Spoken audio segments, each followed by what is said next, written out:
সরকারের অবস্থান খুবই স্পষ্ট। আওয়ামী লীগের, আপনি জানেন যে আওয়ামী লীগের টপ লিডারশিপ, আওয়ামী লীগের অনেকেই এই পুরো জুলাই হত্যাকাণ্ডের সাথে জড়িত, আপনি জানেন। এবং কালকে হিউম্যান রাইটস ওয়াচের আপনারা যদি খুব মনোযোগ দিয়ে রিপোর্টটা পড়েন, ওই রিপোর্টের 17তম পাতায় আছে, সেখানে স্পষ্টভাবে তারা লিখেছে যে শেখ হাসিনা নিজেই ডাইরেক্টলি অর্ডার দিয়েছেন এনফোর্স ডিসঅ্যাপিয়ারেন্স, মানে গুমের এবং কিলিংয়ের। তো তারা অফিসারদের সাথে কথা বলেছে, অফিসাররা হিউম্যান রাইটস ওয়াচকে জানিয়েছে।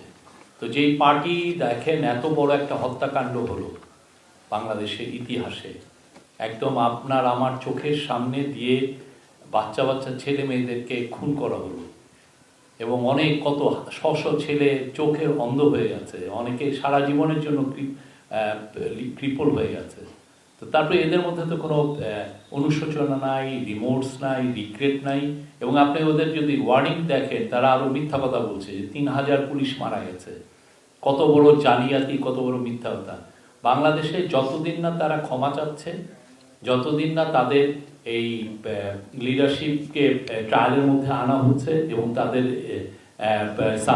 সাবমিট টু জাস্টিস, এবং তাদের যতদিন না তাদের অ্যাকাউন্টেবিলিটির মধ্যে আসছে, ততদিন তাদের কোনো প্রোটেস্ট করার আসলে করতে দেওয়া হবে না।